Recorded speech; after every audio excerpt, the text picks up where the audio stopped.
Ismim Bunyod, familiyam Bahromov. Jizzax viloyati Do'stlik tumanidanman. Yoshim 21da. Japan Digital universitetida 4-bosqich talabasiman. Hamda Yaponiyaning Kyoto shahridagi Kyoto Tachibana universitetidan tahsil olaman. Men Sotmuratov Abbos, 21 yoshdaman. Surxondaryo viloyati Bandixon tumanidanman. Hozir Japan Digital universitetining 4-kurs talabasi, shu jumladan hamkor universitet Kyoto Tachibana universiteti talabasiman.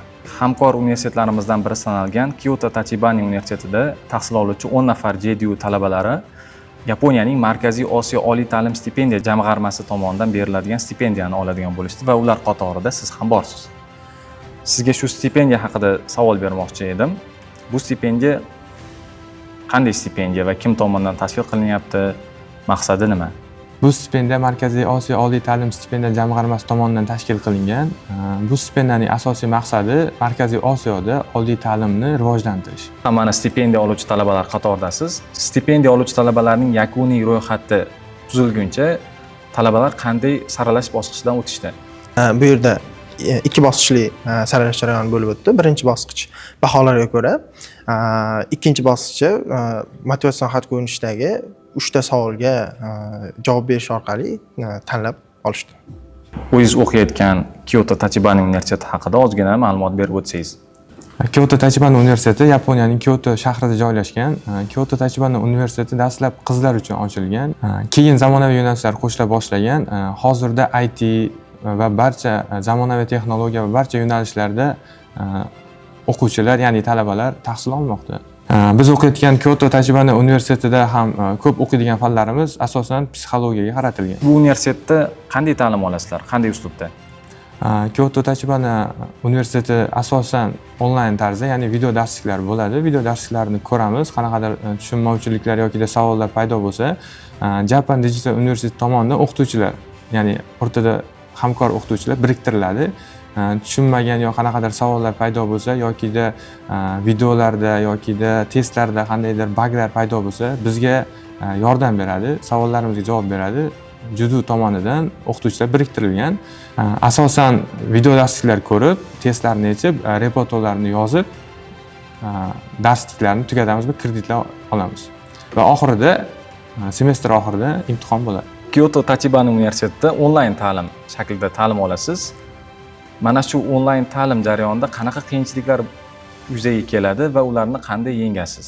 Asosiy muammolar bu til bo'yicha, chunki bu akademik daraja bo'lgani uchun ba'zida juda murakkab kanjilar, murakkab tushunchalar kelib qolishi mumkin. Lekin bu kabi muammolarni ham shu internetdan izlanib, o'qib, o'rganib yechish mumkin. Bu Kyoto Tachibana universitetida o'qish orqali qanday yangi ko'nikmalarga ega bo'ldim deb o'ylaysiz? Kyoto Tachibana universiteti psixologiyaga qaratilganligi sababli menda o'zgarishlar ko'pincha psixologik yo'nalishda bo'ldi. Ya'ni muammolar yokida qanaqadir savol bo'ladigan bo'lsa, odam o'zi intilib, qidirib ko'rib, javob berishi va yechimni ham o'zi topa olishiga kuch topa oldim. Ya'ni o'zim harakat qilsam, o'zim javobini ola olaman. Va fikrlash doiramda ozgina emas, ancha o'zgarish bo'lgan, chunki o'zbek psixologiyasi bilan yapon psixologiyasining ham ancha farqi bor. Yaponiya bizga Kyoto Tachibana universiteti aynan psixologiyani tanlaganligi sababli biz Yaponiya kayshilariga ishga kirganimizda yaponlar bilan tezroq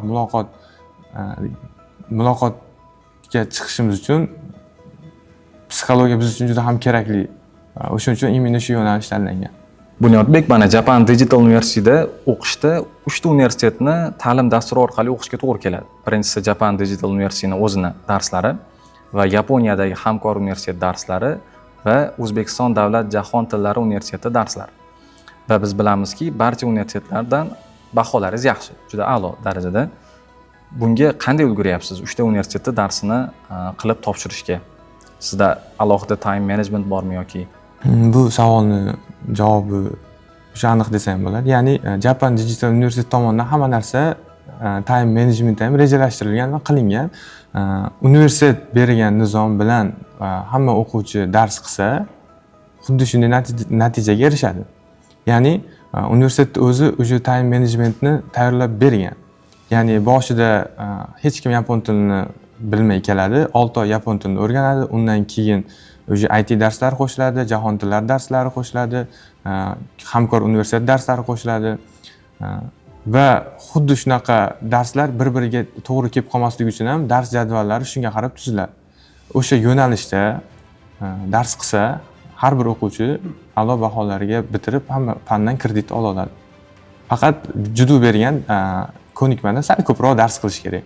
Undan kam dars qilsa, o'sha kreditdan yiqiladi yo semestrdan qolib ketishi ham mumkin. Xo'p, bunda jahon tillari darslari uyga borib mustaqil shug'ullanish talab etmaydi. Ya'ni dars vaqtida ustoz bilan ishlash o'zi yetarli bo'ladi bunda. Kyoto Tachibana darslarini har kuni 1 soatdan menimcha kundalik shug'ullanib borish semestrda oxirida barcha fanlarda muvaffaqiyatli tugatishga yetadi. Japan Digital University o'zidagi IT va yapon tili fanlarini IT dan o'zim shug'ullanganim uchun u unchalik qiyinchilik tug'dirmaydi.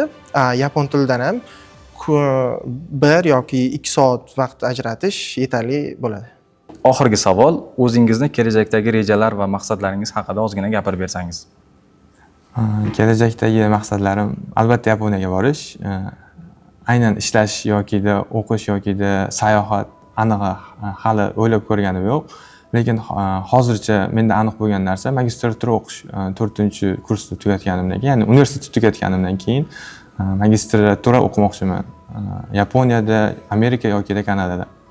Hozirgi asosiy maqsad yapon tilini o'rganib, universitetni bitirish, undan keyin o'z ustimda yana ishlab, akademik sohada o'zimni sinab ko'rmoqchiman. Bunda misol uchun turli xil meditsina yoki boshqa ilmiy tadqiqot yo'nalishlarida dasturiy jihatdan o'zimni sinab ko'rish niyatim bor. Rahmat Bunyodbek, mazmunli intervyu uchun o'qishlaringizga va shaxsiy hayotingizga omad tilaymiz. Rahmat. Rahmat. Japan Digital University. O'zbekistonda o'qib, Yaponiyada ishga joylashing.